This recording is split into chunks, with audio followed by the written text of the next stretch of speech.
Seja bem-vindo ao Seminário de Teologia e Vida Cristã Palavra da Vida. Você está em mais um curso de teologia cuja proposta é fazer alargar o seu conhecimento na área teológica, um curso descomplicado, contextualizado, provocativo, reflexivo e que faça sentido para a nossa vida cotidiana, porque entendemos que não só a construção conceitual da teologia, respeitando as correntes da teologia construída nesses quase 2000 anos, mas isso só não é suficiente. Nós pretendemos que a partir do entendimento bíblico, dos conceitos esclarecidos, nós possamos reproduzir isso em uma espiritualidade no nosso cotidiano. Então, iniciar a nossa terceira aula dessa matéria, que por um lado, é muito fascinante, é um tema, é um assunto que ele destaca mesmo, assim, salta aos nossos olhos, porque vai falar de uma verdade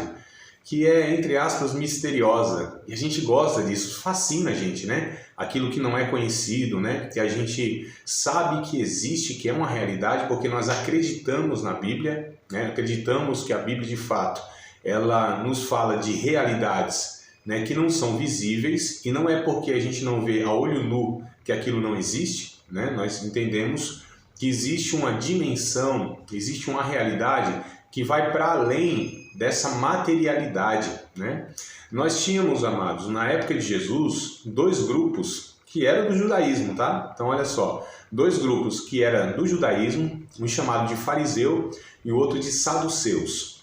Então, os fariseus eram um grupo majoritário, era a maior parte dos judeus, eles eram dessa seita, por assim dizer, ou cada palavra que eu escolho piora, dessa facção, dessa divisão, enfim, desse grupo, que era os fariseus. Mas tinha os saduceus também, Então esses dois grupos compunham o sinédrio, que era uma espécie de tribunal que julgava, as questões religiosas e até civis também, mas ligado ao campo religioso em Jerusalém, em Israel, no tempo de Jesus. E é interessante aqui, em Atos dos Apóstolos, quando Paulo ele está sendo julgado, então, por esse sinédrio, esses dois grupos eles aparecem.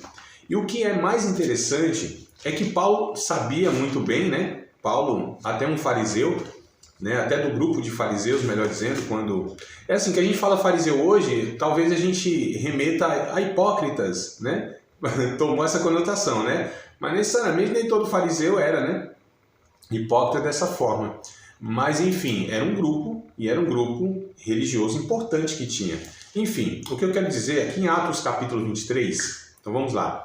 Atos capítulo de número 23, Paulo está se deparando nesse grupo, esses dois grupos na sua frente. Paulo é muito sábio, muito esperto, porque para ele se livrar ali daquele julgamento desse sinédrio, o que ele fez? Ele jogou uma dúvida teológica que havia entre os dois. Paulo diz, por que eu estou sendo julgado? Eu estou sendo julgado pela ressurreição dos mortos. Porque Paulo dizia que Jesus tinha ressuscitado dos mortos. E ele sabia que o grupo de fariseus, eles acreditavam nessa realidade espiritual, por assim dizer, ressurreição de mortos, espírito, anjos. Então eles acreditavam nesses seres, nessa realidade que transcende. Os saduceus já não acreditavam. Eles entendiam, assim, eles consideravam somente os 5 livros do Antigo Testamento, que era o Pentateuco, Eles não acreditavam nessa realidade de espírito, de ressurreição e nem de seres angelicais, tá? Então esse grupo de fariseus não acreditavam nessas questões. Então Paulo joga essa bomba lá no meio deles, para que eles lá se debatessem e Paulo se safasse, naquela situação. Olha só que esperteza de Paulo. Então aqui em Atos, capítulo de número 23, versículos de número 8, Atos 23 e 8. Aline chegando agora também. Aline, bem-vinda, viu, amada? Chegou na hora certa, que é a hora da leitura. Atos 23 e 8. Paulo disse assim, porque os saduceus dizem que não há ressurreição, nem anjo, nem espírito. Mas os fariseus reconhecem uma e outra coisa. Então a gente percebe que até no tempo de Jesus já havia esses grupos religiosos que uns criam e outros não criam nessa realidade de anjos. Hoje, né, é muito difícil a gente ver um segmento ou um grupo cristão protestante que não acredita em anjos. O que vai acontecer muito é assim, alguns eles levam para um extremo essas atividades angelicais, né, supervalorizam muito, banalizam até mesmo as ações desses seres celestiais, né? Então esse é um extremo, né, que tudo é anjo, o anjo aqui, o anjo não sei o que, o anjo está fazendo um monte de coisa que na verdade não está. E aí você tem outro extremo, né, que é aqueles que não acredita não, negócio de anjo, isso aí não. Então sempre, né, a gente deve buscar um equilíbrio. Em todos os temas bíblicos, eu acho que o equilíbrio sempre é o caminho para a gente seguir, né? Existe verdade, só que essas verdades elas não podem ser extremadas. As verdades extremadas, elas tendem a se tornar heresias, né? Ou pela omissão ou pela supervalorização. Então os anjos é um desses temas que, se a gente não tomar cuidado, a gente desequilibra tudo, né? Enfim, antes que eu fale aqui da aula propriamente hoje que eu quero passar para vocês, que são as categorias dos anjos, né? A distinção de fato de anjo e anjo, eu quero dar algumas informações para vocês aqui, tá? Algumas curiosidades que, por exemplo, eles são assim um número incontável, tá? Quantos a gente já aprendeu na aula passada? Eles não se reproduzem. Deus cria o contingente de anjos no número que eles são até hoje, porque eles não morrem e nem nascem, né? Então não há reprodução de anjo, como também não houve morte de anjo. Então eles foram criados num número só e são até hoje, né? Isso é inalterável. Mas eles são numerosíssimos, coisa assim absurda, tão absurda que me parece que humanamente fica impossível de fazer a contagem. Olha o que está escrito em Apocalipse, capítulo de número 9, verso de número 16. Vamos lá para o texto. Esse texto aqui nos mostra, né? Há outros textos também, tá? Que vai relacionar o número deles, né? Mas não o número exato, vai sempre contar nessa situação. Ó, são milhares de milhares, milhões de milhões, né? Não é que conta o número, mas dá para nós uma ideia de quão numerosos eles são, a ponto de humanamente não ser possível contá-los. Só para a gente entender, é coisa assim absurda, tá bom? Eu penso que não é de todo errado, ou não é errado, nós concluímos que o número, né, a quantidade desses seres angelicais é até muito maior do que a própria população da Terra hoje, que são 8 bilhões, hein? Nós temos 8 bilhões de seres humanos hoje, aproximadamente, nem sei se são 7 bilhões, 800 e poucos milhões, mas está beirando os 8 bilhões. Se não está no 8, está quase chegando lá. Enfim, mas olha o que diz o texto. Apocalipse 9,16.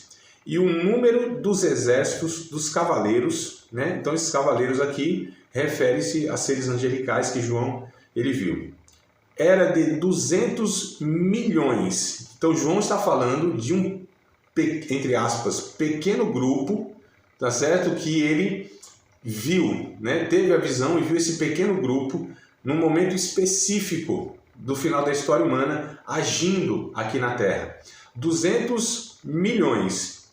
E ele não contou. Olha o que diz. Eu ouvi o número deles. Não tem como você ver assim contar 200 milhões, né? Humanamente isso é muito difícil, né? Você tem até mecanismos hoje, de repente, para fazer uma contagem dessa forma. Mas assim, não humanamente falando. Então ele ouviu. Ó, são 200 milhões. Um grupo. 200 milhões é a população do Brasil. Olha só. Então um pequeno grupo, né, que ele viu é a população do Brasil. 210, 215 milhões é a população mais aproximada aí no nosso país. Mas enfim, só para a gente ver. Mas quando a gente vê outros textos, a gente vê essas expressões, ó, são milhares de milhares, né? Quer dizer, um número incontável. Tá? Então, uma curiosidade é o número, o contingente angelical, que é assim incontável e absurdo mesmo. Esses anjos, eles são pessoais. Isso quer dizer que cada anjo é uma pessoa, como os seres humanos também são uma pessoa. Nós somos da mesma natureza, porque somos a raça humana, mas nós temos nossas individualidades, nossas peculiaridades, né? Coisas que nos distinguem, não só na estética, mas nas capacidades, nas funções, atribuições, aptidões, histórias, enfim. Há uma gama enorme de fatores que vai nos distinguir, até mesmo irmãos gêmeos, por assim dizer, da mesma placenta, siameses, eles não são idênticos. Têm gostos diferentes, pontos de vista diferentes, porque são seres humanos únicos, não é? Os anjos não são diferentes. A gente tende às vezes a pensar naquele exército, né, de tudo igualzinho. Não é assim, mas como não será assim na eternidade com os homens, os seres humanos, né, resgatados por Cristo na eternidade, nós não seremos assim tudo igualzinho, do mesmo tamanho, do mesmo formato, não, amados. A Bíblia, ela nos dá aí informações, lógico que não é direta, né, não é literal, mas informações que são satisfatórias para a gente entender a diversidade que haverá na eternidade a respeito desses seres humanos resgatados, tá? Então vai ser, por exemplo, uma população de todo povo, tribo, língua e nação. Então a gente vê essas diferenças, isso vai ter continuidade no céu, mas não como aqui na Terra, né? Que a gente avalia dependendo aí da estética, dependendo da região, da cor da pele, etc. e tal. Essas coisas são valoradas como sendo mais ou menos. Na eternidade não haverá isso, tá? Então isso na verdade é resultado do pecado. Essas nossas comparações, elas são resultado do pecado, né?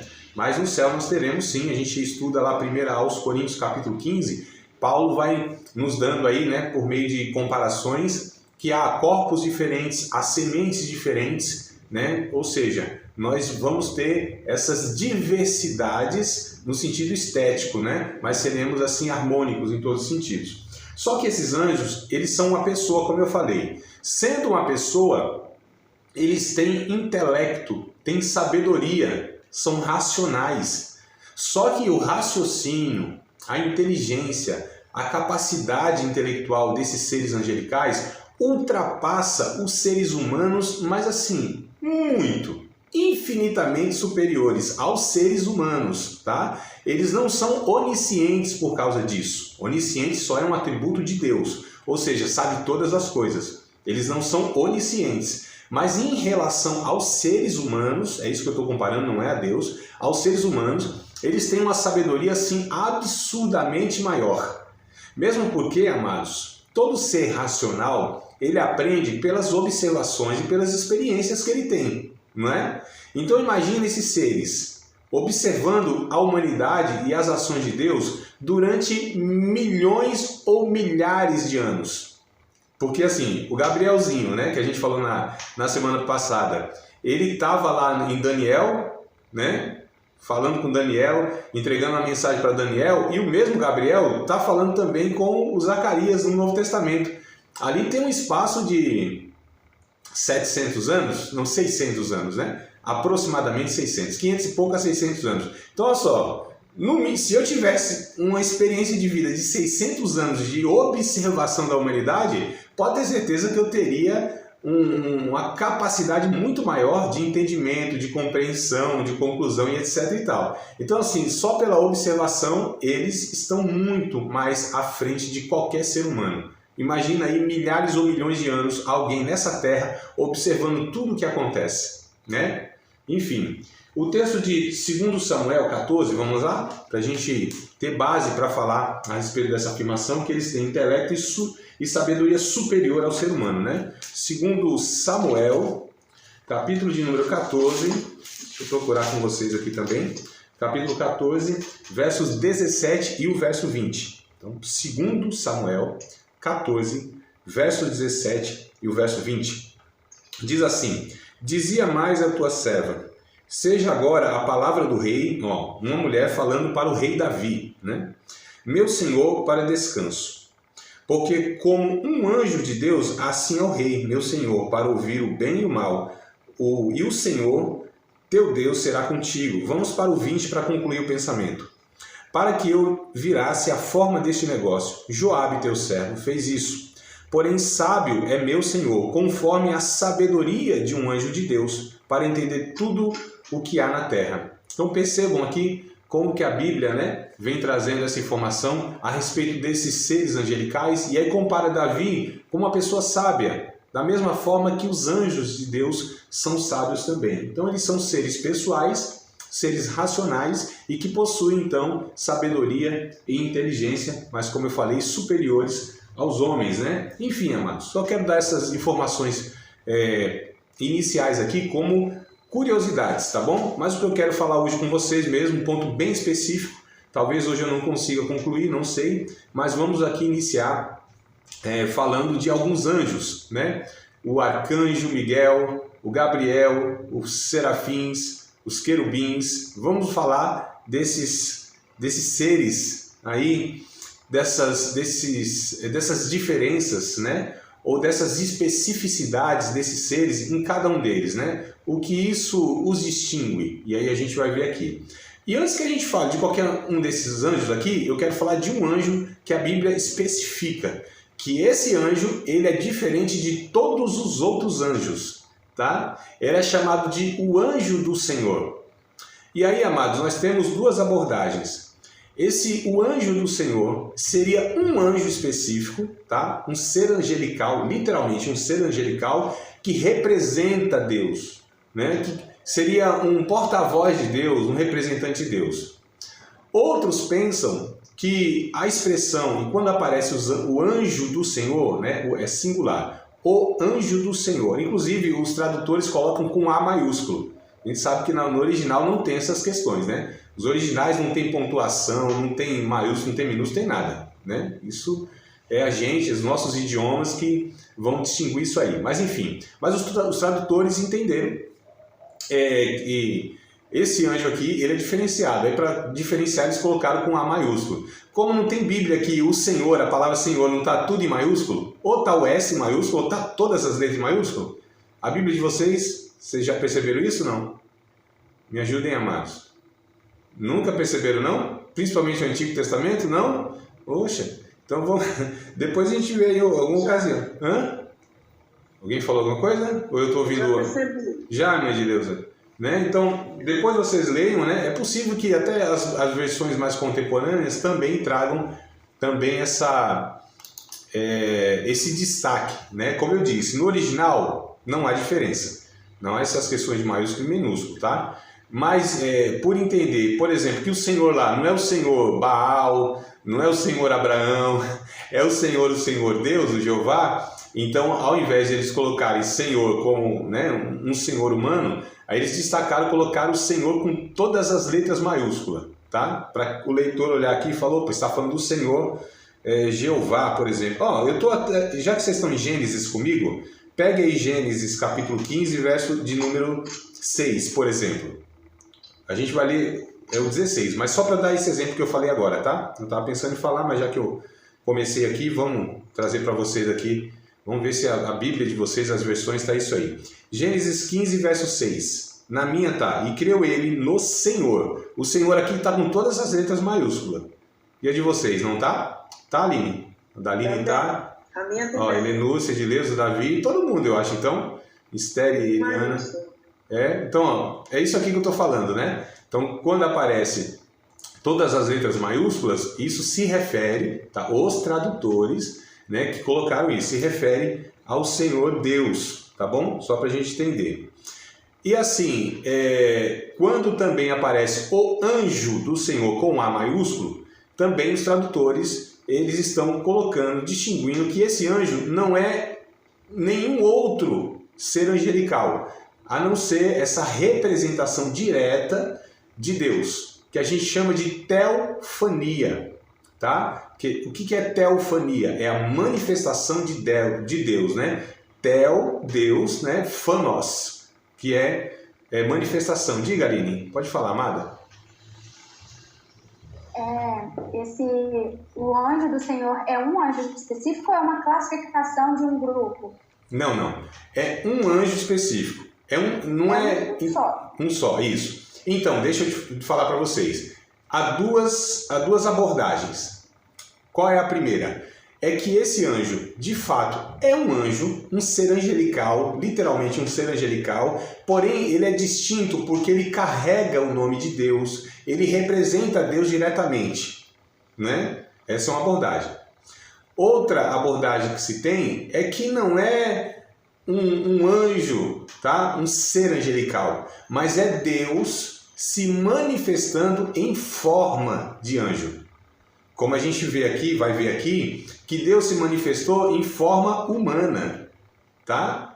Então, ó, são coisas assim difíceis da gente, né, até compreender, porque, tá, André, mas e aí, esse ser humano era ser humano mesmo? Como Deus se tornou ser humano? Não, em Jesus a gente sabe que isso aí foi possível e está tranquilo lá, né? Jesus era o próprio Deus. Mas aqui no Antigo Testamento, isso foi literal? Amados, são alguns mistérios que a gente não sabe exatamente, né? E o foco também não é esse.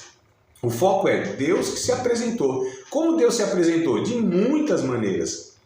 Todas essas maneiras, todas essas figuras, todas essas manifestações de Deus, então a teologia chama de teofania. A sarça ardente não é uma manifestação de Deus?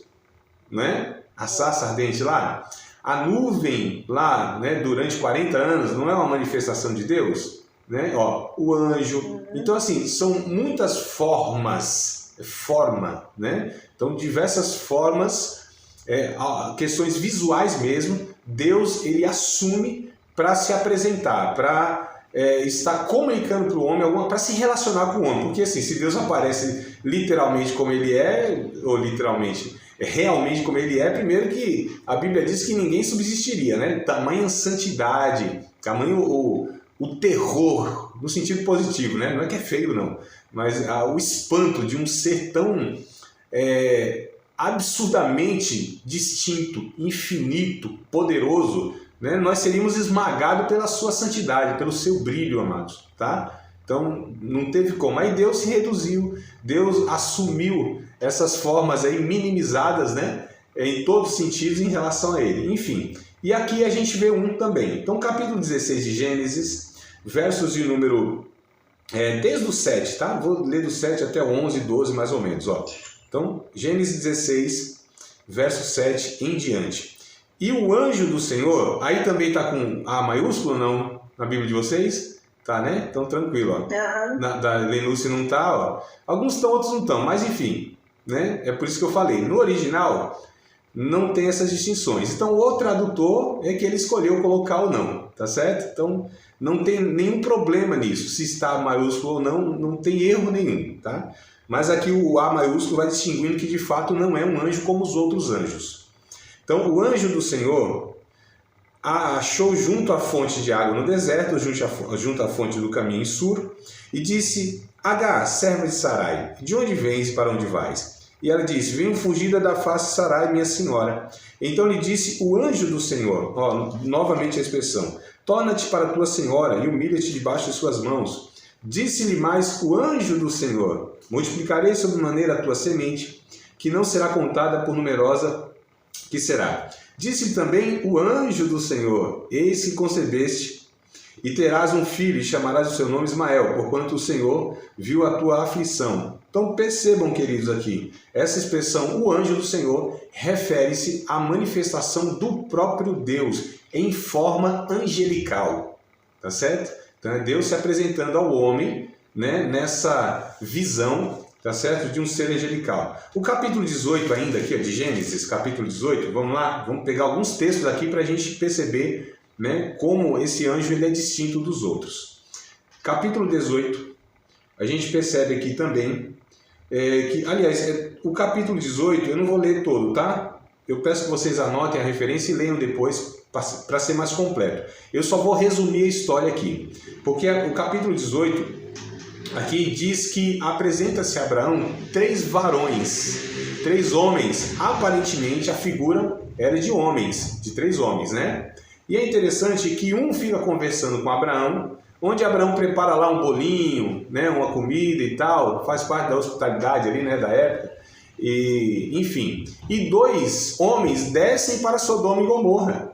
Quando a gente vai lendo o texto, a gente vai ver que esses 2 homens, né, que desceram para Sodoma e Gomorra, na verdade eram 2 anjos que destruíram Sodoma e Gomorra. Então olha só, aparecem 3 homens, então até os anjos aqui, no caso, também se transfiguraram e apareceram em forma humana, amados. Veja que coisa interessante, preste atenção nessa informação, que o Novo Testamento vai nos alertar sobre isso que eu vou falar agora. Que em dados momentos da história, Antigo e Novo Testamento, o Antigo muito mais a gente tem, que anjos, esses seres angelicais, assumiram forma de homem mesmo assim, ó. Tipo, eu tô vendo Davi, o Davi tá me vendo. Dois seres humanos, né? Só que um deles aqui era um anjo, era um ser angelical e não era um ser humano, mas em forma humana. Então lá o livro de Hebreus, por exemplo, vai dizer o seguinte, olha, vocês exerçam a hospitalidade, porque alguns não sabendo hospedaram anjos em sua casa. Pensaram que estavam hospedando quem? Homens, né, forasteiros, gente que estava passando ali, mas na verdade eram anjos de Deus. Então assim, o texto pode estar se referindo a esses dois anjos que Ló na sua casa abriga, né? Então veja que coisa interessante, só para a gente entender. Paulo, na sua segunda carta aos Coríntios, capítulo 11, ele diz assim, cuidado, porque Satanás, ele pode se transfigurar em anjo, né, de Deus, em anjo de luz, como seus ministros, olha só, podem também se transfigurar em ministros de justiça. Então só para a gente entender a capacidade desses seres angelicais, que podem se transfigurar em forma humana. Então veja que coisa interessante, né? Diga, Aline. Pode falar, amada. Bora lá. Achei que estava mutado. Aqui, pastor, esses anjos que podem se transfigurar em humanos, né? Mesmo os anjos, existe alguma separação? Por exemplo, os anjos são santos. Como Deus, assim, como a gente já aprendeu e entendeu, né? A santidade de Deus não permite o pecado. Então, se por um acaso Deus se manifestasse para nós, não era possível que a gente morreria por conta da santidade de Deus. Uhum. Como que funciona com os anjos nessa situação? Por exemplo, lá na cidade eram todos pecadores, mas o nosso pecado não... Você consegue entender a minha dúvida? Não sei, vamos ver se eu entendi, né? Você está falando que esses anjos também, por ter uma natureza santa, que também refletem a glória de Deus, né? Por esse fato, se eles tivessem esse contato visual, pessoal com os homens, isso também não teria o mesmo impacto? Seria isso? Isso. Tá. Então, a gente vê aqui que não, isso não tem afetação, né? Mesmo porque eles assumem uma forma humana, né? Então se descaracterizam, por assim dizer, de toda aquela glória, né? Aquela aparência assustadora que Daniel, por exemplo, quando viu, desmaiou. Ezequiel, quando viu aquele ser lá com 4 rostos também, ficou espantado, né? Então assim, eles se desfiguraram, né? Por assim dizer, colocaram uma capa onde tudo isso foi coberto, né? E de fato se apresentaram como um homem comum. Então por isso que o Ló está tudo certo, recebeu 2 homens aqui. E os homens de Sodoma e Gomorra pensaram inclusive que eram homens, né? A cidade era tão depravada porque eles tinham relação uns com os outros assim, ó. A cidade assim era tão promíscua que todo mundo já tinha tido relação sexual com todo mundo, inclusive os homens com os homens, as mulheres com as mulheres e tudo mais. A homossexualidade lá era algo assim comum. Quando eles viram que chegaram 2 forasteiros, opa, carne nova, né? A gente nunca teve relação com esses aí. Tanto é que bateram lá, traz esses homens aí para que a gente o conheçamos, para que a gente tenha relação sexual com eles. Então é aí que os anjos saem e ferem aqueles homens de cegueira. Né? Mas eles pensaram, a princípio, não só Ló, mas toda a cidade, que eram homens, eram pessoas lá, eram peregrinos, forasteiros, gente que estava passando pela cidade lá, tá? Então, tem esse ponto aí, né? Eles se tornam, aqui nessas passagens, como pessoas comuns, por assim dizer, tá? Capítulo de número 3 do livro do Êxodo, 3 de Êxodo. A gente vai ler um texto aqui, capítulo 3, dos versos 2 ao verso de número 6. Tá? Falando ainda de toda essa teofania, né? De toda essa manifestação de Deus aqui. Para a gente chegar nesse anjo do Senhor aí. Êxodo, capítulo 3, versos 2 ao 6. Vamos lá, precisa achar também, né? A gente vai folheando aqui, vamos procurando junto esse trem, tá? Capítulo número 3, versos 2 ao 6. Ó, na sarça, aqui é a sarça ardente lá, né? A famosa sarça ardente. Apareceu-lhe o anjo do Senhor em uma chama de fogo no meio de uma sarça. E olhou, e eis que a sarça ardia no fogo, e a sarça não se consumia. E Moisés disse: agora me virarei para lá e verei esta grande visão, porque a sarça se não queima. É interessante assim, amados. Moisés não ficou espantado porque a sarça estava queimando. A sarça é uma planta no deserto. A combustão natural faz com que a planta queime, normal. O calor do deserto, uma folha seca. A combustão natural, várias plantinhas lá, pega fogo e está tudo certo. Só que o texto vai dizer que o espanto dele é a sarça ardia, estava queimando, mas não era consumida, né? O fogo pegando lá e a plantinha inteirinha. Aí ele falou, vou me virar para ver o que está acontecendo, porque a sarça ela está acesa, né? Está queimando, mas não está se consumindo. Esse que é o ponto aqui, ó. A sarça se não queima. E vendo o Senhor que virara... Sim, amado. Que versículo o senhor está lendo? Eu estou agora no 4, no capítulo 3 de Êxodo, verso 4. 3 e 4. Tá. Eu li o 2 e o 3, estou no 4 agora. Estão acompanhando aí? Todos? Então vamos lá. Não, é que eu tinha entendido que era versículo 8. Não. É o Êxodo capítulo 3, eu li o 2, o 3 e agora estou no 4. Então vamos lá, o 4. Ó. E vendo o Senhor que se virara para lá, a ver, bradou Deus a ele do meio da sarça e disse: Moisés, Moisés. E ele disse: eis-me aqui. Isso aqui ficou ruim, né, irmão? A voz de Deus tem que sair melhorzinha aqui, né? Então, bradou Deus a ele do meio da sarça e disse: Moisés, Moisés. Ficou melhor agora, né? Porque tem que ser igual a novela, né, meu irmão? Então, olha só, quem brada do meio da sarça é Deus. Mas olha o que o texto diz, que o anjo do Senhor estava na sarça. Então percebe como Deus está se manifestando em uma figura angelical? E o texto vai se referir ao anjo do Senhor, como sendo um anjo bem específico.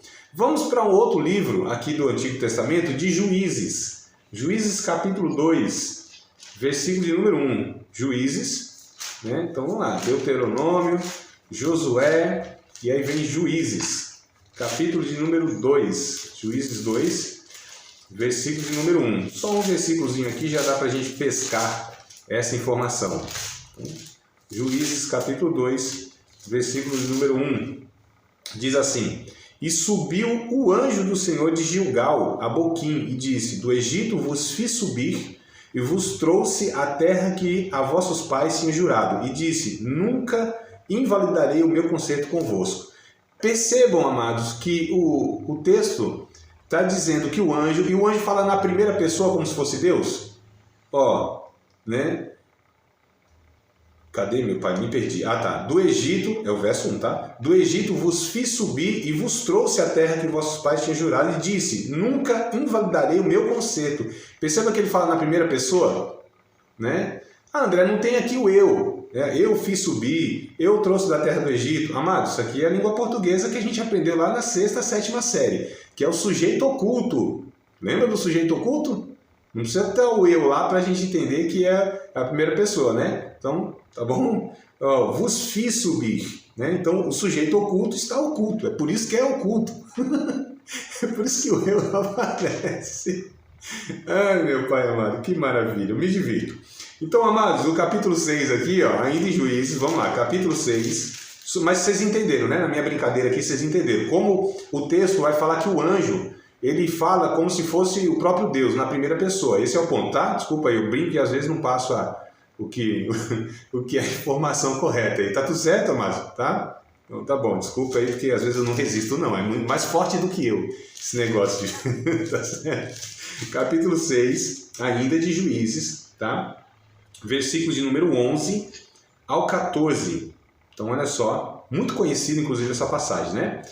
Então, Juízes 6, 11 ao 14. E o anjo do Senhor veio e assentou-se debaixo do carvalho que está em Ofra, que pertencia a Joás, a Biesrita, e Gideão, seu filho, estava malhando trigo no lagar para o salvar dos midianitas. Então, o anjo do Senhor lhe apareceu e lhe disse: O Senhor é contigo, varão valoroso. Mas Gideão lhe respondeu: Ai, Senhor meu, se o Senhor é conosco, por que tudo isso nos sobreveio, e que é feito de todas as suas maravilhas, e que nossos pais nos contaram, dizendo, não nos fez o Senhor subir da terra do Egito? Porém agora o Senhor nos desamparou e nos deu na mão dos midianitas. Então o Senhor olhou para ele e disse, vai nessa tua força, livrarás Israel da mão dos midianitas. Porventura não te enviei eu? Vocês percebam no texto, né, que aparece o anjo do Senhor falando e Deus falando, é o anjo do Senhor, mas na voz de Deus, ou a voz de Deus no anjo do Senhor, se confunde, né, essa questão. Só para a gente entender que, de fato, esses textos e esses termos aqui, anjo do Senhor, fala-se, na verdade, de a manifestação de Deus em figura angelical. Tá bom? Mais um texto aqui, agora em Josué, tá? Josué, a gente volta a um livro, né? Estava em Juízes, volta para um livro, Josué, capítulo de número 5, versículo de número 1. Esse texto também aqui, ele é bem interessante porque ele vai falar de fato aí sobre essa questão, tá bom? Sobre o anjo do Senhor, né? Deixa eu ver se esse verso 1 mesmo, é Josué. Josué, eu sei que é Josué, mas me parece que não é o verso 1, não. Deixa eu até corrigir para não repetir o erro, né? É o verso 13, tá? É o capítulo 5, mas é o verso 13. Eu coloquei um aqui, acho que faltou o 3 depois. Deixa eu corrigir. A partir do 13, né? Josué capítulo 5, versículo número 13. Minhas colas aqui, até colando eu erro. Nunca vi um negócio desse. Então vamos lá. Josué 5 e 13. E sucedeu que, estando Josué ao pé de Jericó, levantou seus olhos e olhou. E eis que se pôs em pé diante dele um homem, que tinha na mão uma espada nua. E chegou-se Josué a ele e disse-lhe, és tu dos nossos ou dos nossos inimigos? Não. Oi? Alguém falou? Ela acordou aqui já. Ah, tá. Deixa eu só colocar no mudo aqui para ficar tranquilo. Isso, vai, não esquenta não. Vai arrumando a casa aí. Vai dando ordem aí. Ou recebendo ordem, né? Vamos lá. Então, verso 14. E disse ele, não, mas venho agora como príncipe do exército do Senhor. Olha que coisa interessante, ou capitão, né? Dependendo da versão. Então Josué se prostrou sobre o seu rosto na terra. Preste atenção aqui. E o adorou e disse-lhe, que diz meu senhor ao seu servo? Então disse o príncipe do exército do Senhor, verso 15, é Josué. Descalça os sapatos dos teus pés, porque o lugar que estás é santo. E fez Josué assim. Veja que coisa curiosa desse texto. Apresenta-se diante de Josué, que era um guerreiro, um soldado, um homem, como se fosse uma aparência de um soldado também, com espada inclusive na mão, né? Espada nua, estava na mão, não estava na bainha não. E ele disse, tu é um dos nossos ou dos nossos inimigos? Porque se fosse dos inimigos, o pau já ia quebrar ali. Ele disse, não, eu venho em nome do Senhor dos Exércitos. E ele se prostra, se coloca de joelhos e adora essa figura. Olha só, o anjo de Deus, nenhum anjo de Deus aceita adoração, amados. Tá certo? Então, só para a gente prestar atenção aqui. Quando a gente vai lá para o capítulo 19 de Apocalipse, verso 10, 11, se vocês quiserem conferir rapidinho aí, estou puxando a memória, tá? Capítulo 19 de Apocalipse, deve ser verso 10 ou 11. Quando um anjo poderosíssimo, né, aparece diante de João, João tem o ímpeto natural, porque assim, estava revestido da glória de Deus, da santidade de Deus. O ímpeto que ele tem é dobrar o joelho e adorar esse ser, porque era assim, coisa extraordinária mesmo, né? E aí o anjo fala, não faças isso, porque eu sou conservo teu, dos teus irmãos e dos profetas, adora a Deus. Então, anjo de Deus não aceita adoração de ninguém, amados, tá certo? É isso mesmo, quem procurou e conseguiu achar? 19, né? Obrigado, 19 e 10 então. Olha só, então a gente aprende, anjo nenhum de Deus aceita adoração de homem. Mas aqui, esse anjo do Senhor, ou essa figura, aceitou a adoração e ainda disse, tira a sandália dos teus pés, a semelhança de Moisés na sarça, né? Porque o lugar que tu estás aqui é santo, porque a santidade de Deus tinha se manifestado naquele lugar. Então olha que coisa curiosa aqui para a gente entender sobre esse anjo do Senhor. Vamos voltar a Juízes, agora no capítulo 13. Falou, André, mas já estava em Juízes, por que não foi lá direto? Teve que voltar e ir para lá, amados. É só para a gente exercer aqui, ó, folheando aqui, para ir para lá e para cá. Juízes capítulo 13, verso 18. Juízes 13 e 18. E aí eu encerro aqui a questão do anjo do Senhor, tá? Juízes 13 e 18. Eu vou ficar devendo um texto aqui que eu não me lembro agora e não anotei, mas eu sei que há esse texto, mas eu não sei exatamente onde ele está. Sei que está em Êxodo também. Eu não sei. Então assim, me cobrem que eu coloco no grupo lá. Depois eu vou falar um pouquinho que eu estou mencionando ele, tá? E que ele é importante. Só que infelizmente não anotei. Capítulo 13 de Juízes, versículo de número 18. O texto diz assim, ó. E o anjo do Senhor lhe disse, por que perguntas assim pelo meu nome, visto que é maravilhoso? Então olha só, quando também foi visto aqui o anjo do Senhor, a Manoá, que é o pai de Sansão, né? Ia ser o pai de Sansão, um anjo aparece, e se vocês prestarem atenção aqui, todo o texto, amados, tá? Deixa eu ver aqui de onde vai. Se começar lá do verso 9, no verso 9 já aparece a expressão, o anjo do Senhor, né? Depois vai aparecer em vários textos. O anjo do Senhor, o anjo do Senhor, o anjo do Senhor.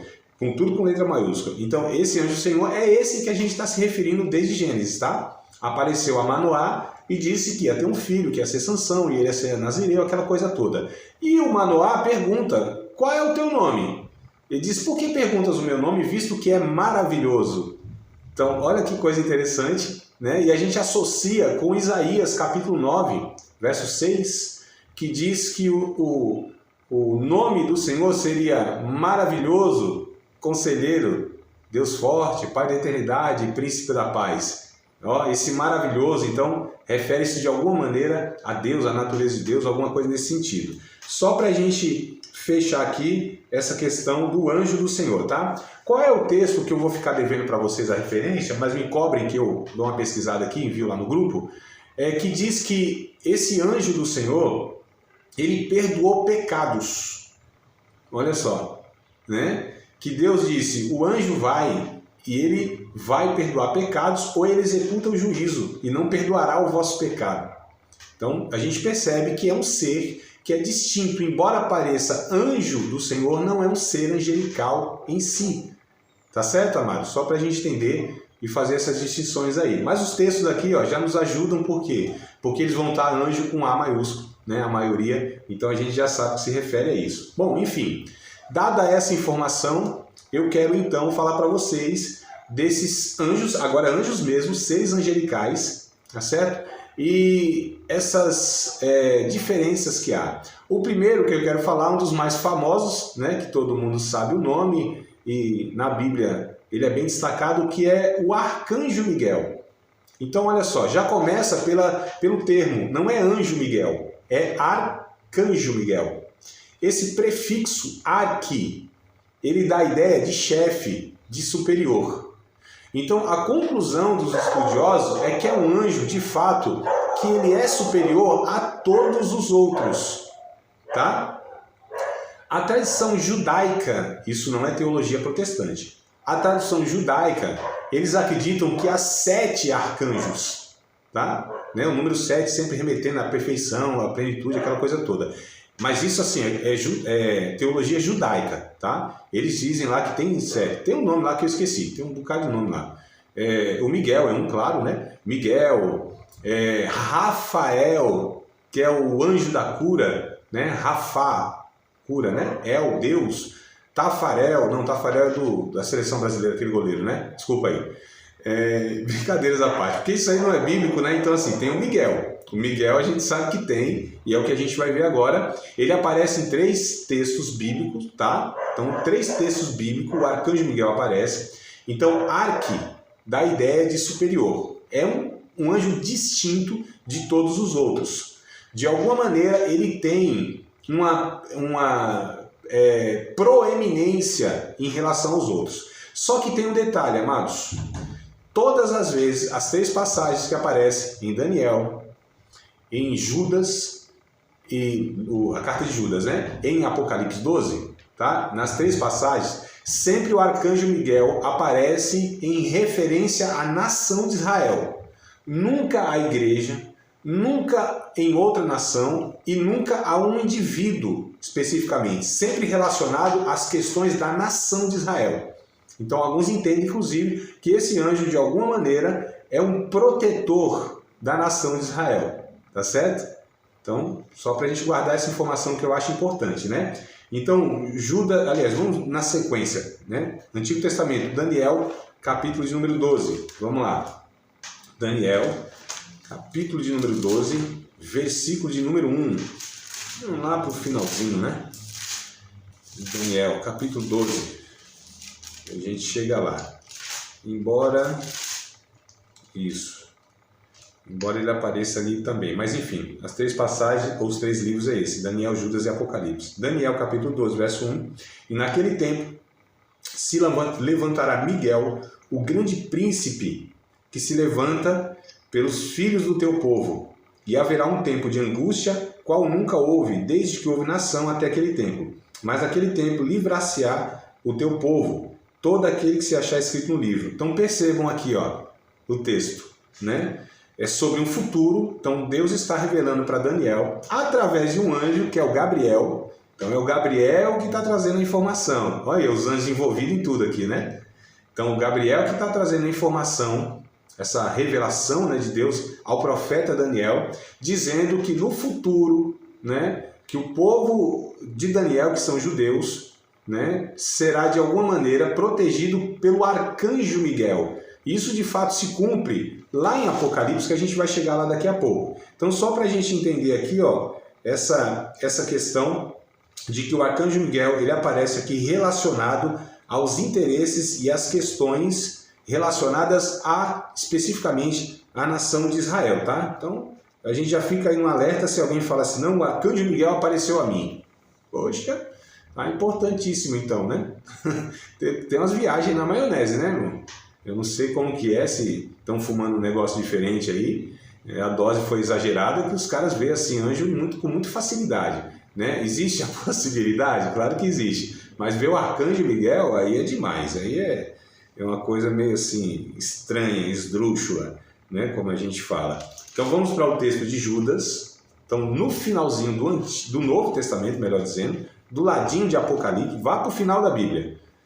Não sei onde fica Judas, vá para o final da Bíblia, vai em Apocalipse, acabou as páginas da Bíblia, Apocalipse, aí volta um livro, é Judas. Falar a minha de estudo, depois de Apocalipse tem mais umas 1000 páginas, aí ficou difícil. Mas vai para o último livro aí, que é o Apocalipse, e volta um que é o Judas, né? Judas é capítulo único, ficou fácil para a gente. Verso 9, tá? Então não tem capítulos, né? Ou capítulo único. Verso de número 9.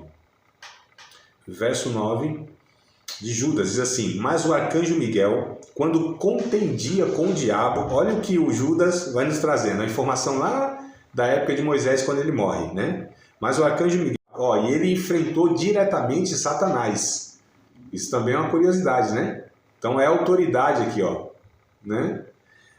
Inclusive, mas deixa eu aproveitar aqui a situação, se eu posso fazer isso agora, que é o seguinte, as pessoas no nosso imaginário, né, a gente pensa que o diabo é um adversário de Deus, que o diabo está dando sufoco para Deus, né? Que no final das contas, lá no segundo tempo dos 47, Deus vai vencer mesmo porque é Deus. Mas o diabo, ele dá trabalho para Deus, ele é de alguma maneira, esse adversário, esse oponente, dificulta a vida de Deus. Amados, essa ideia, ela não é bíblica.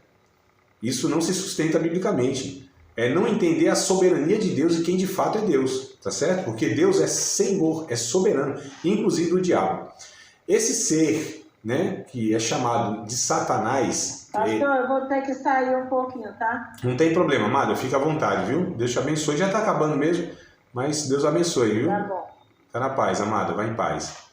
Então, queridos, essa ideia de que Satanás é um poder quase que equivalente a Deus, ou que dá muito trabalho para Deus, isso não é bíblico, tá? Satanás é um ser infinitamente menor do que Deus, foi criado por Deus, é um ser angelical, corrompido, rebelado, mas é um ser angelical. Na década de 1980, eu não vou falar o nome do cidadão, porque ele não está com muito crédito hoje, tá? Mas assim, na década de 80 foi o maior pensador cristão vivo, né? Mas não vou falar o nome dele hoje, porque senão o pessoal desconsidera, né? Mas eu não faço isso, não. Eu acho que a gente precisa Não é porque hoje a pessoa de repente desviou, está falando besteira. Eu não descredibilizo tudo que ela produziu de bom e abençoou, né? Então a gente faz essa peneira aí, né? Então a gente não descarta tudo que a pessoa falou. Às vezes não concorda e reprova a conduta dela, é outra história. Mas enfim, esse irmão, esse teólogo, né? Ele disse na década de 70, de 80, melhor dizendo, 1980, que Satanás, em relação a Deus, era como um cachorrinho de madame. Sabe, na coleira assim, ó, e Deus segurando, amado, e conduzindo, e só ia para onde permitia, né? Ele usou essa expressão. Martinho Lutero, o grande reformador, ele chegou a falar o seguinte: Satanás é a mão esquerda de Deus. Olha que coisa curiosa. Satanás é a mão esquerda de Deus, ou seja, Deus opera inclusive até por meio de Satanás, porque Deus é soberano e usa ele para fins soberanos, né? É um servo frustrado. Então, tipo assim, quando Deus dá uma ordem para Satanás, ele vai lá e tem que fazer, tem que executar. E ele não faz nada sem a permissão de Deus. A gente vê isso lá em Jó, que ele foi pedir permissão a Deus. Ó, lá, o Jó lá, Deus disse, tá bom, faz, mas limitou ele. Faz até aqui, faz isso, tal, limitou. E a gente percebe a soberania de Deus sobre todas as criaturas, inclusive sobre os demônios e também Satanás. Então Satanás é uma criatura, não Satanás, o ser, né? Vocês estão entendendo, né? O ser angelical, que se tornou Satanás, é uma criatura de Deus, ou seja, Deus é infinitamente superior a ele em todos os sentidos. Quem seria para equiparar assim, ó, para dar uma briga boa, né? Para tipo ir até o quinto round assim, pau a pau, mas no final ganhava? É o Arcanjo Miguel. Então aí sim nós poderíamos falar dois seres que poderiam até ser comparados, né, em poder, mas sempre o Arcanjo Miguel triunfou em todas as ocasiões, em todas. Aqui, ó, em Judas, que se refere a Moisés, Satanás de alguma maneira queria o corpo de Moisés, talvez, né, o povo era muito idólatra, então quem sabe pegasse o corpo de Moisés lá, eles iam fazer uma estátua, ia descambar na idolatria, quem sabe? A questão é que Deus não permite, o Arcanjo Miguel vai lá para que isso não aconteça, né, e esconde o corpo de Moisés. Satanás está até hoje procurando o corpo de Moisés, não acha, porque talvez esteja escondido em Cristo, né? Como diz Paulo em Gálatas, né? Nós estamos escondidos em Cristo, então o diabo não acha. Enfim, mas só para a gente entender, tá vendo? O Arcanjo Miguel relacionado sempre à nação de Israel e aqui, ó, contendendo com o próprio diabo. E eu acho interessante esse negócio aqui, ó, esse texto, porque diz o seguinte, que quando o Arcanjo Miguel contendia com o diabo, né, disputava a respeito do corpo de Moisés, não ousou pronunciar juízo de maldição contra ele.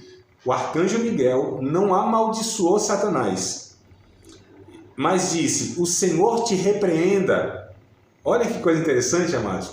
A gente vê um ser tão imponente, tão poderoso, mas sendo humilde e usando a autoridade de Deus. O Senhor te repreenda. Isso é uma lição, né, para nós que muitas vezes endoidamos, né, que a gente quer mandar nos demônios, nos capetas, nos satanás e tal. E olha só a humildade desse ser, mesmo sendo poderoso e vestido de poder, né, Deus o delegou, por assim dizer, essa autoridade de poder, e mesmo assim ele recorre à autoridade de Deus, dizendo, Senhor te repreenda, ó Satanás. O texto de Apocalipse, capítulo 12, Apocalipse, né, que está pertinho aqui. Eu ia fazer vocês voltar para Daniel, mas vamos aqui do ladinho para não dar muita fadiga, né, nos dedos. Capítulo 12 de Apocalipse, versículos de número 7 em diante, 7 ao 12, para ser um texto mais completo, tá? Então, Apocalipse, capítulo 12, verso 7 ao verso 12.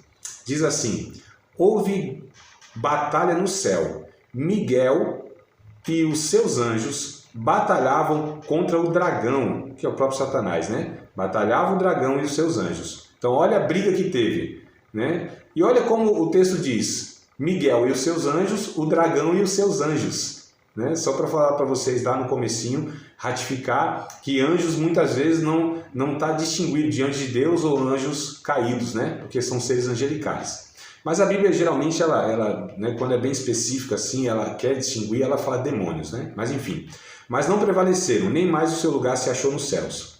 E foi precipitado o grande dragão, a antiga serpente, chamada Diabo, Satanás, que engana todo mundo. Ele foi precipitado na terra e os seus anjos foram lançados com ele.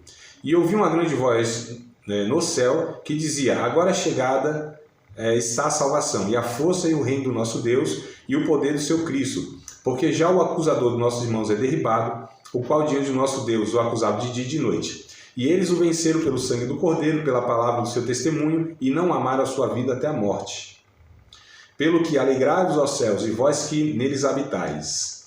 Ai dos que habitam na terra e no mar, porque o diabo desceu a vós, e tem grande ira, sabendo que já pouco tempo lhe resta. Interessante que aqui esse texto é o único texto que vai dizer, que vai mostrar que Satanás sabe o seu fim e que pouco tempo lhe resta, né? O juízo já está para vir sobre ele, né? Mas o que eu quero destacar é o arcanjo Miguel nesse processo de expulsar o diabo, expulsar Satanás dessas regiões celestiais ou do próprio acesso ao céu. Olha que coisa interessante, amados. Mas sempre ligado à nação de Israel. O capítulo 12 de Apocalipse está se referindo à nação de Israel, tá certo? No geral, né? Voltando para Daniel, agora no capítulo 10, para ainda falar do Miguel, né? Vamos do Miguel, tá? Tudo isso aqui é sobre o Miguel.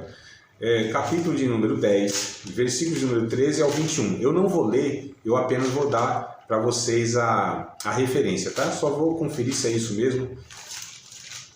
Capítulo 10 de Daniel, versículos de número 13 ao 21. Anotem, depois vocês leem, até depois de acabar a aula aqui, dá uma lida só para vir, ficar armazenado aí, né? Na memória. Se eu achar o capítulo aqui, é o 10, isso, 10. Do 13 ao 21, depois vocês leem aí, tá? Está falando a respeito do Miguel, que veio lá para ajudar o Gabriel. Então, ó, nem deu tempo, nem vai dar tempo de a gente falar sobre Gabriel, fica para a próxima aula, né? A gente vai falar de todos esses aí, querubins, serafins, o Gabriel e tudo mais. Hoje, infelizmente, só deu para abordar o Miguel, tá bom?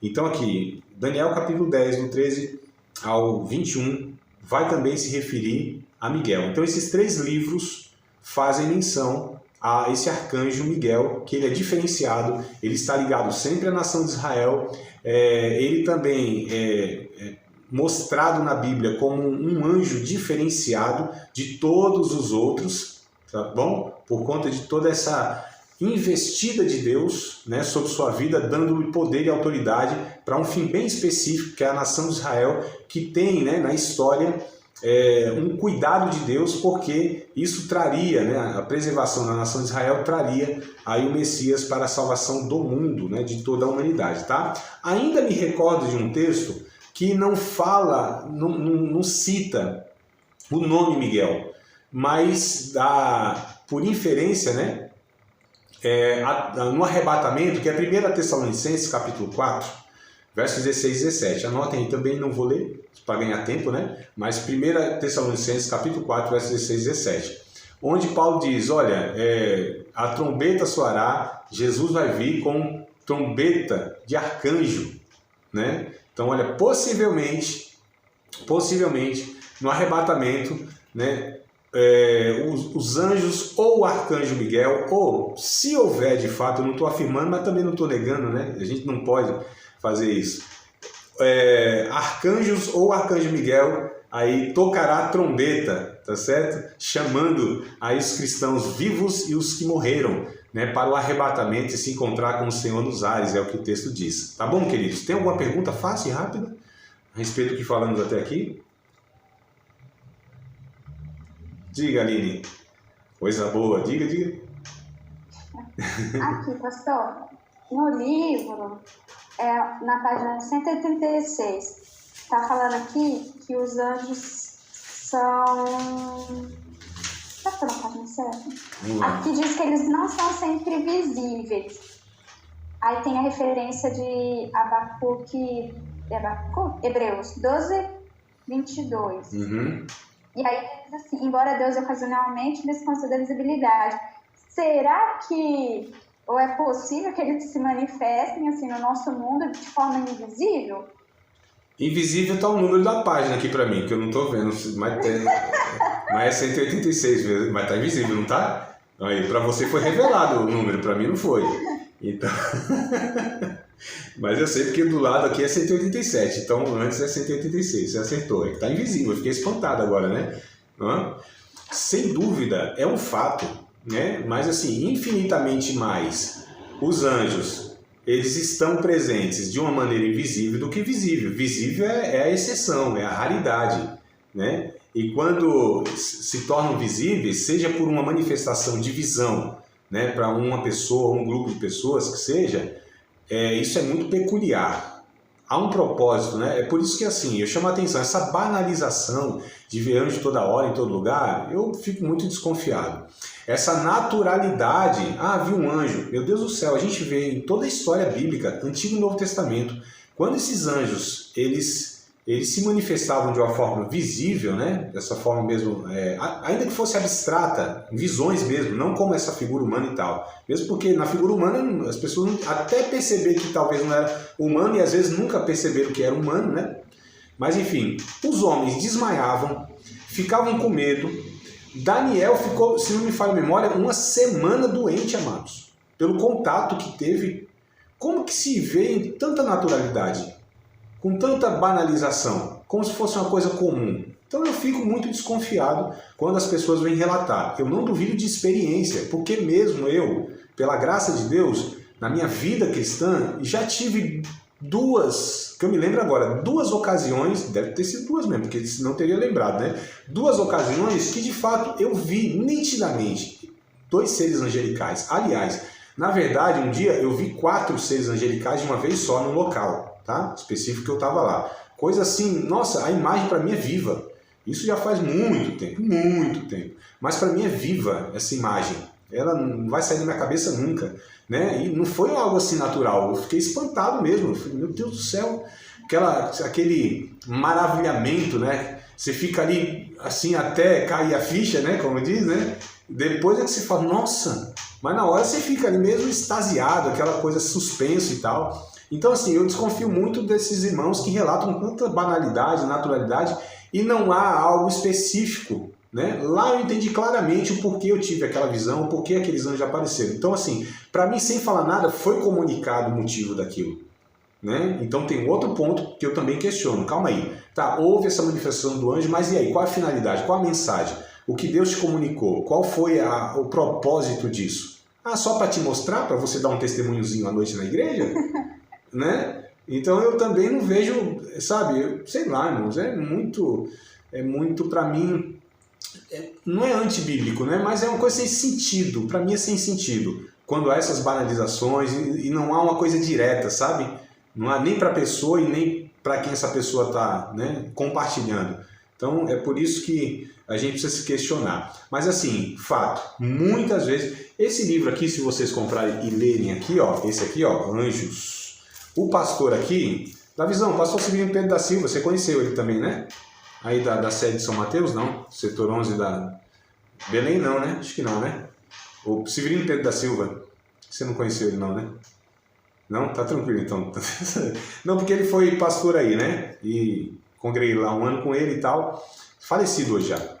Mas enfim, nesse livro ele relata um fato que aconteceu lá, né, com a esposa dele, um acidente que teve, uma pessoa socorreu eles lá de uma maneira assim, sabe, bem peculiar. E ele concluiu que ali foi um anjo de Deus, mas uma figura humana, até mesmo um médico, né? Apareceu como se fosse um médico, todo de branco e tal, levou para o hospital, né, fez, enfim. Mas ele concluiu depois lá que não era homem, ninguém sabia daquele homem, enfim. Mas olha só, então a gente percebe que isso é natural, isso é ordinário, né, como eu falo, isso é frequente? Claro que não, amados. Né? Então tem todas essas questões, essas exceções, um propósito muito definido, muito claro. É uma realidade? Mas a gente não pode cair na banalidade, como eu falei no começo, né? Os extremos, né? Ou banaliza, ou também desacredita tudo. Então a gente precisa entender que há sim essas questões. Quando Deus nos dá o discernimento, a gente sabe claramente, aquilo faz sentido, tem um propósito, né? E a gente não deve ficar indo pelos emocionalismos, né? Porque se tem um irmão que está ao meu lado, eu vi um anjo, para ele não ficar para trás, eu também vi. Né? Então a gente às vezes percebe, muito em contexto de igreja, que acontece isso, né? Eu vi um anjo aqui no outro culto, eu vou falar que viu também. Às vezes não é nem um mau caratismo, nada, sabe? Às vezes as questões que as pessoas vão construindo na cabeça, né? E acontece isso. Mas era um ponto que eu queria falar e acabei me perdendo aqui. Mas, fato. Ah, tá, é isso. Ah, aqui os anjos estão sentados nos bancos, né? Quando a igreja está vazia. Está cheio de anjos. Não, não é bem assim não, amados. Anjo não fica aí à toa, não. Né? Esses seres, tipo, não fica aí vagando, não fica à toa. Tem nada para fazer, vou dar um rolê na terra, vou lá no culto, ver como que tá. Né? Essas conversas bobas que a gente, infantis que a gente ouve, né? Não, amados, eles, primeiro, que eles nem ficam aqui transitando, né? Os anjos, a gente vai ver depois, mais para frente, que eles não são limitados nesse tempo e espaço. Então, para eles saírem da eternidade e estarem aqui, é fração de fração de fração de fração de segundos. Tá certo? Eles são, a Bíblia diz, ligeiros e rápidos como um relâmpago, que se mostra do Oriente no Ocidente em uma fração de segundo. Né? É mais rápido que um flash, do que velocidade da luz, muito mais rápido que velocidade da luz. Então, assim, se Deus dá ordem em uma fração de segundo para um anjo vir fazer algo, ele vem, faz o que tem que fazer e volta, se é que volta, sei lá. Então, a questão é essa. Então, essa ideia também que os anjos estão passeando, tá para lá e para cá, e cada esquina tem um anjo ou tem um demônio. Amados, a gente não vê a Bíblia dando margem para essas coisas. Isso é mais fruto da nossa imaginação, de uma teologia mística e tudo mais. Né? Então a gente precisa ter um equilíbrio, como eu falei no começo. Eu acho que é melhor nós sermos mais simples e termos um equilíbrio do que pecarmos por exageros, por, sabe, banalização e tudo mais. É a linha que eu sigo. Eu sei que muitos... Né? E fica mais atraente, né? Quando você sensacionaliza, quando você... Aí o negócio, eita, coisa boa, isso aí é professor bom, é pregador bom, é pastor bom, é que fica... Né? Não, amados, eu prefiro ser mais simples, né? Do que ser esses aí que enfeitam o pavão, tá? Acabou de participar de mais uma aula de um dos nossos cursos do Seminário de Teologia, Vida Cristã, Palavra da Vida. Espero que tenha te abençoado, não só alargado o seu conhecimento teológico, mas que tenha também atingido o teu coração para que você possa, a cada dia mais, reproduzir a vida de Deus nas suas relações cotidianas. Se você ainda não é aluno oficial de um dos nossos cursos, se inscreva aqui no contato que vai aparecer do WhatsApp. Também nos siga nas redes sociais, se inscreva no nosso canal, compartilhe à vontade e Deus